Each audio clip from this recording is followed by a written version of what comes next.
Wow, that is pretty good. Yeah, they are pretty good.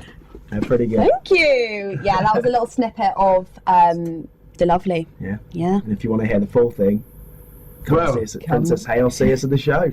Well, yes, no, look, we've been at least 3/4 of an hour since we mentioned that. So I think for new listeners who are tuning in all the time on Phonic FM, just remind people. Yeah, of Prncesshay or the whole thing? Well, both. Okay, so this Saturday we're performing in Prncesshay in Exeter. A few of our songs from our musical Anything Goes that we're performing in the Exeter Northcott between Thursday the 29th and Saturday the 31st, with a matinee performance on the Saturday as well at 2:30. And tickets, you can find them on Exeter Northcott Theatre page. Yeah. And say a little bit about Saturday, because that's much sooner. Yes, so that's the 29th of November, just to give the date, at 3 p.m. at Prncesshay Shopping Centre, outside. Yes, we'll be outside anyway. Singing some of the main songs from the show. Did I say December? I meant November. November. I meant November. And you can come along, and we'll just be playing there for a couple of hours whilst you're doing your shopping or at your Christmas markets. You're going to come listen to us sing. I hadn't realised that. A couple of hours. I believe so. Yeah. Wow. Yeah, we're having little breaks in between, handing out some leaflets and some flyers. Yeah. But come grab one of those. Come say hello to us. Come get some more information about the show. You can come meet some of our amazing cast. We've got some of our whole cast singing in there, some great songs from that. All from Anything Goes. We'll have the full cast there singing some of the full company numbers too. It'll be a really good day. We do it every year for all of our big Northcott shows, and it's a really good reception. And I think because it'll work really nicely because you'll literally just be able to go and grab yourself a sausage from one of the stalls and have your hot dog whilst listening to us sing. I think what perfect thing to be doing on a Saturday. Dinner and a show. Yeah, exactly. Or, for free as well on Saturday. You can just come along and hear us, but come along, give us some support. That's pretty good. And then how many musicians will there be? Will it be a full band? I don't believe we've got our live band there. We're taking the recordings of the band for that one because it's pretty difficult to get a whole band out that's there. what I thought. Yeah. Also, in case it rains, wouldn't be too great for them stood there with their instruments. So we're taking recordings of our band playing, so you'll still be able to hear them. They just won't be there. But if you do want to hear our full band, live band, you'll be able to come to the show between Thursday and the Saturday, 29th to the 31st of January. Well, that's pretty good. Say some more about this Anything Goes. Yeah. The plot, for example. What happens? It's a pretty crazy plot. It's a massive comedy. So a lot goes on. There's a lot of crazy characters. We've obviously talked a little bit about sort of the main idea, but you have some pretty huge characters from Reno, who's a nightclub singer who used to be an evangelist. Yes. And is on the boat as a big celebrity. You then have she falls in love with Billy Crocker, who is like a lower class person who works as a bondsman. He just walks bonds between the banks, and he's working for someone who's a bit higher, and he finds himself on the boat, but he's not in love with her. He's in love with Hope Harcourt, who is a very high level, high class lady who is marrying Lord Evelyn Oakley. Yep. And then you have some other characters as well who just cause a little bit of mischief throughout the show. You've got Public Enemy number 13, Moonface Martin with his sidekick Irma, and they just cause a lot of mayhem throughout the show. A lot of just crazy things happen. You've also got a lot of other side characters who do a lot of pretty mental things throughout the show. You have Spit Dippy, you have a captain and a purser. And we have Reno's Angels. Yes, with some great numbers there. And we have some fantastic ensemble members as well. The whole show has, like, every now and again, you just the most random things going on, from people confessing their sins and then a whole two people confessing their love. There's a shooting contest that happens. You have Moonface and Billy spend a lot of the show disguised, pretending they're different people. So Moonface pretends he's a priest for the whole of the first sort of part of the show, which really provides some comic relief. Pretty comedy stuff going on, but the whole show's a bit all over the place. A lot of crazy things happen. Very fast paced. So have you stuck to the script, or have you? Yeah, we have to stick to the script. You have to stick to the script. Yeah, that's how the rights works. You stick to the scripts. Hopefully, a few little funny bits though in between. But have you studied how the script came about? Because the credits for the book, there's quite a lot of people on that, and what I've discovered from the Wikipedia is it's been rewritten several times. Yeah, our creative team, so our director, our producer, and the full creative team, they do a lot of research because they find out about the show a lot earlier than the cast come in. They do a lot. I know they've done a lot of research into the show from all different angles. They watch versions of the show, they take in all that knowledge, and they try and distill that upon the cast as much as possible through different methods.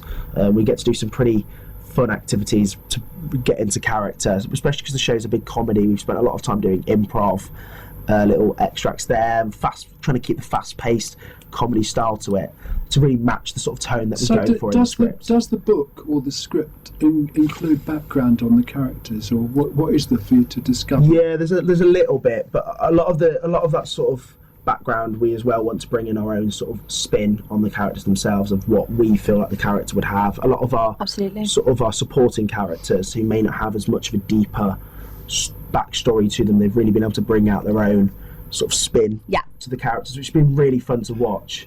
So that's coming from themselves, not from any guidance in the words. No, we really want to bring our own little spin on it. Our director's done a lot of, and our assistant director have done a lot of work on trying to bring out very specific personalised characters for each person, especially in a show that has a lot of comedy. You want every character to really feel full and vibrant, and I think that's something that, especially for us too as well, as people in the cast, it's something we've really wanted to bring out in our own characters as a full story behind them, and something where you know that you feel like they are that character because it's such a big thing. But yeah, we've done a lot of work so far on the show to really make sure those characters are huge. Yes. Well, I'm still wondering about what a book is. Why people in musicals use the word book. It sort of gives the impression of a very fixed script, whereas the early history of the show seems to be that rewrites were quite acceptable. So the producer was in control of it. Yeah. And if they felt it needed to change, they would do that. So it's a much more flexible thing in the first production. Yeah, I think there has been a lot of flexibility that's come through it, and then we when we take the show on, we buy basically the rights to a version of that show, and then we do that version. So we've got the version that we've got is the Anything Goes one that you can buy online as rights for, and that's the one that we're doing, and we're doing basically an adaptation of that. Okay. Yeah. So that's how that works. Yeah, I think as they go through sort of the rewrites, eventually when it goes out for amateur release, we take the rights for that version. That's the one we're going to put on. Yeah. Do you get a sense that it's a reality, that it's reporting how a cruise might be? Yeah, it's a little bit of taking the mick on that though. At the same time, it's the idea is that there's a bit of an underscoring play of the idea that you have that upper class that were on this cruise who are there for luxury, and then at the same time having a lot of characters in the story who are not on that boat for luxury. They were there for work or to get for an ends meet sort of thing. Yeah. And it's a nice sort of clash where you're able to sort of go, hey, look at this character who's so over the top, who's so famous, so wealthy, next to someone who's on this boat for a very specific reason, doesn't have the luxury to enjoy the cruise. And it's sort of a little commentary on that, I think, as well. But does it relate to anything that's going on? I ask this because a couple of things. In the Wikipedia description of it all and the various versions there's been a couple of films as well as various stage versions. It says that P.G. Wodehouse wrote or contributed to the original book. Yeah. But then and it included a shipwreck and various disasters on the cruise. I mean, you're not going to give away the whole of the plot, although it can be read in the Wikipedia. But then there was a fire. There was a major disaster on a transatlantic cruise, and they thought it was all too sensitive. And so they had to rewrite it to make it less connected to anything that was potentially happening. Yeah, I wouldn't say it's particularly relating to a specific cruise or anything. It's much more of a comedy about sort of class, I would say, than specifically about what life would be like on a cruise line. I think when you watch the show and you see some of the things that happen on it, you would go, you'd hope this doesn't happen on a normal cruise. No, exactly. From shooting contests Right. to characters being chased after and them trying to find celebrities. To criminals being to on criminals board. being on board. It's not exactly a boat you particularly want to be on board for. But that's exactly why there's so much room for like comedy and for those comedic, moments to be brought into the into the musical. There's some huge moments where you go, why is this happening? Yeah. What's going on? It's insane. But I think that's what makes it so special in a way, is that it is something that you can slightly take out from reality, but at the same time draws you back in with the ideas of the two sort of classes that sort of clash throughout the show.